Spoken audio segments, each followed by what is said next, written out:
Grabe na yung kulog. Anyway, hanap muna ako ng masisilungan. Medyo hindi na maganda tong nararamdaman ko ng ulan. Masyado siyang malakas for my riding taste. Ito nga sabi nila, di ba, yung buhay ng rider, kahit umuulan or umaraw, dapat handa ka. And unfortunately, hindi ako handa. wala akong rain gear.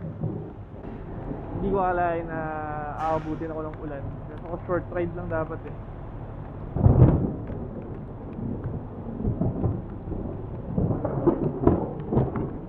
Grabe yung kulog. Ngayon ko narinig yung oh shit.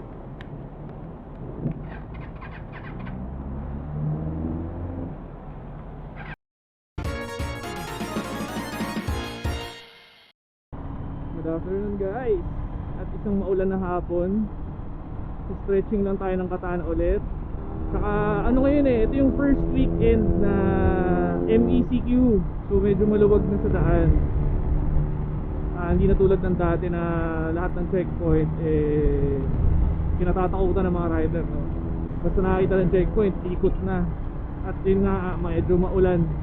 So dahan-dahan lang tayo. Medyo wala pa naman akong jacket. Gago, tumulan yung ano ko, susi.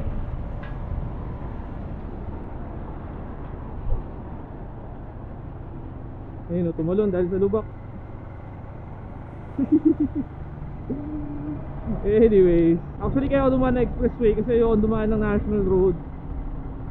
Dahil wala, syempre gusto ko maluwag yung kalsada, hahataw, ganun.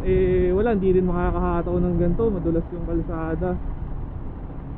And luma na itong motor na to, so yung mga rotor disc manipis na, yung preno hindi na ganun kalakasan.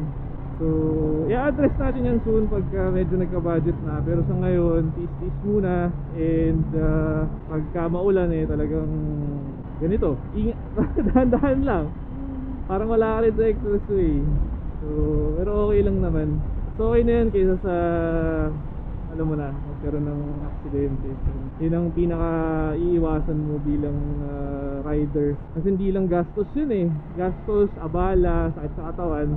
And higit sa lahat, hindi ka makakapag-ride, diba? Pag na-aksidente ka, hindi ka makakapag-ride ng ilang araw, ilang linggo, o baka ilang buwan, diba?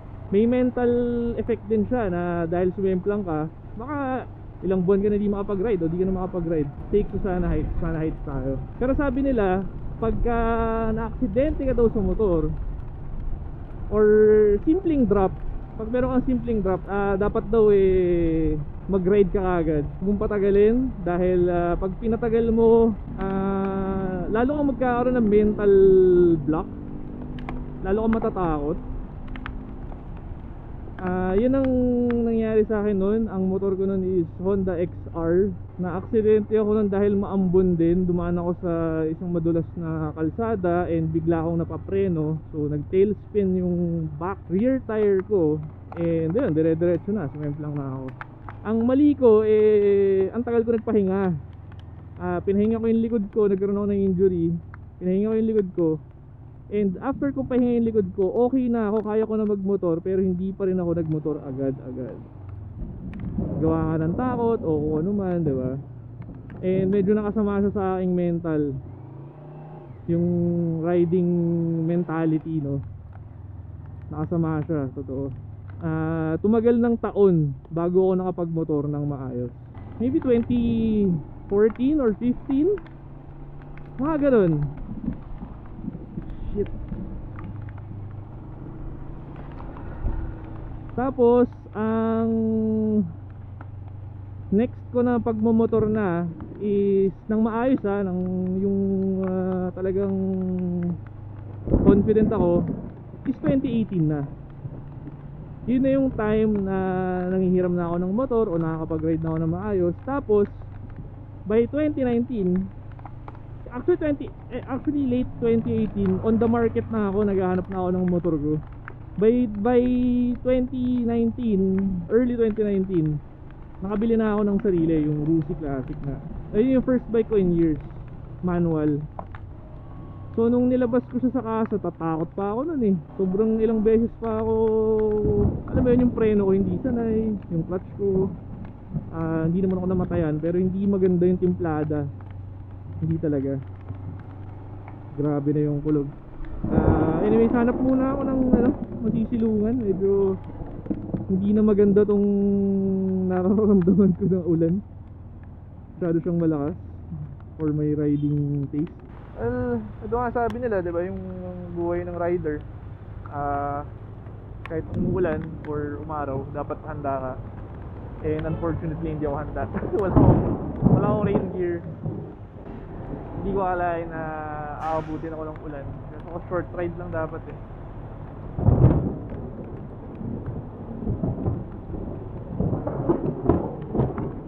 Grabe yung kulog. Ngayon ko narinig yung oh shit.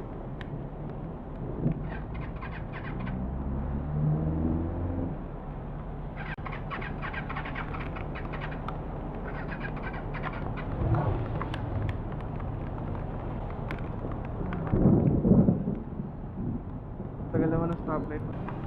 So kakaliwa ako sa Rizal Avenue o somewhere gusto dun. Hindi ko alam, magpapahinga muna ako dito sa Caltex. Siguro dito muna ako sa Caltex. Paano muna tayo ng grabe yung ulan.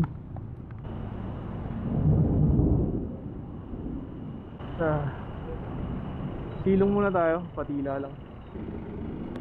Okay, tumigil na yung ulan. Medyo mahina na, I think kaya na to. Pero hindi ko sure if I should expressway again. Kasi pag ganito yung panahon sa expressway, grabe yung cross breeze. So baka mag national road na lang ako, and sana hindi ma-traffic, no?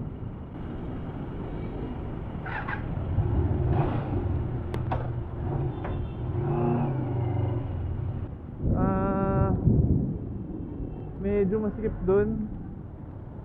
Ito yung national road eh. I guess mag SLEX na lang ako ulit para mabilis tayo makauwi. Thank you. Thank you.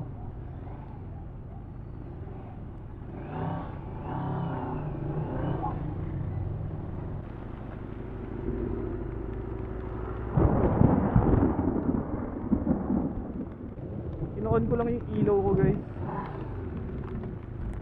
Yun, on din. Wala kasi siyang switch. Ay na, warrior to. Grabe. Don't try this at home. Pag umuulan, huwag na kayong lumabas. Medyo kalokohan tong ginawa ko.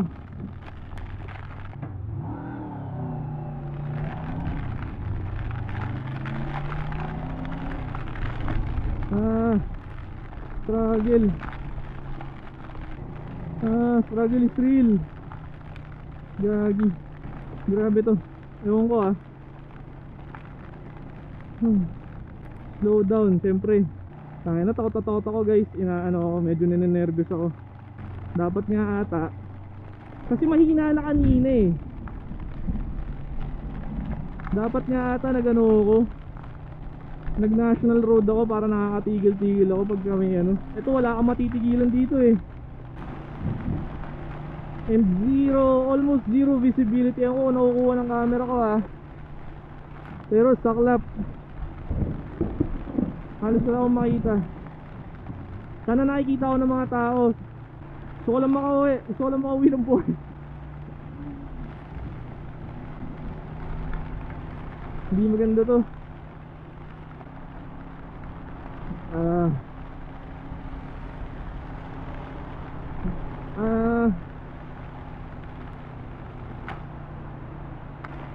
Well, okay din kasi mababagal naman yung mga sasakyan. Hindi naman nila ako nai-splashan. Yun yung iniiwasan ko eh. May splashan ako ng mga sasakyan. Riding in the rain. Oh, what an experience. Hindi rain to eh. Borderline bagyo na to. Yung paa ko, yung sapatos ko, naka Nike Blazer ako eh. Punong-puno na ng tubig, sobrang bigat na. Hindi ko alam kung ano yung nakukuha ng camera, since iba yung nakikita ko through my visor, and iba rin yung, alam mo yun, yung nakikita ng camera ko. I think yung camera puro tubig na rin. Pero if nakikita nyo tong nakikita ko, medyo intense. Oh Lord, lapit na. Ito dito medyo mahina. Yung kanina ibang klase, ang bigat sa dibdib. Hindi ko kakaiba yun. Ito hindi naman ganun kasama, medyo challenging lang talaga, nakakatakot. And wala akong rain jacket. Ito na naman yung braso ko, bare na bare, naka t-shirt lang ako. Shoutout Steady Threads Clothing. And ang lamig, yung bigat ng tubig sa sapatos ko. So importante talaga na may rain gear. So if baka may gusto mag-sponsor ng rain gear, willing naman po ako na magpakatanga para sa content. Well, hindi tayo content pero I mean, if may pagagawa kayo na content para sa rain gear, bakit hindi? Ito na nga yun. Well, hindi ko naman sinasadya to, no? Talagang umalis lang ako. Ang isa pang kailangan or importante pagka nag-ride kayo sa ulan or any weather for that matter, is yung anti-fog na film or anti-fog spray na ilalagay nyo sa visor nyo. Kasi tulad ngayon, sobrang wala na akong makita dahil puro fog na yung visor and droplets ng tubig. Yung anti-fog film na yun, bukod sa fog, yung droplets hindi tatambay dun sa visor nyo para kang may automatic wiper. So actually meron ako nun, tinatamad lang ako ikabit. So sa susunod kakabit ko na.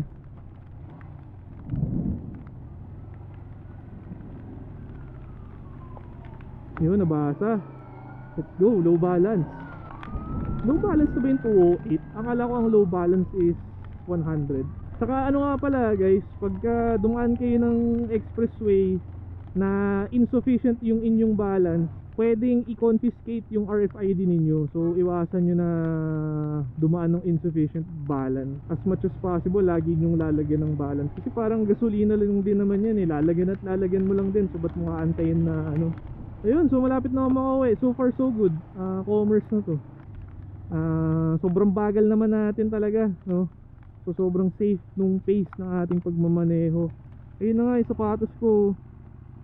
Yung loob, nararamdaman ko puro tubig, oh. As in, parang may jelly sa loob.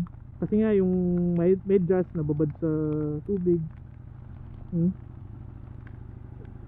Anyways, ayun nga.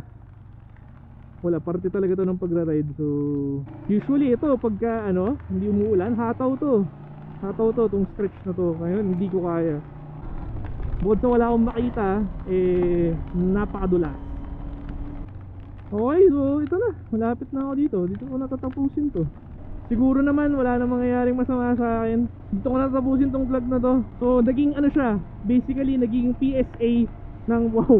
Okay, naging PSA siya on how to ride or anong dapat mong paghandaan sa pagra-ride ng tag-ulan. Okay, so ingat kayo lagi guys. Always ride safe, bring your rain gear, and always wear safety gear. Yung helmet, gloves, pants, the works. Ayun, okay. Mabagal ako kasi hindi ko siya nakikita talaga. Literal, hindi ko siya nakikita.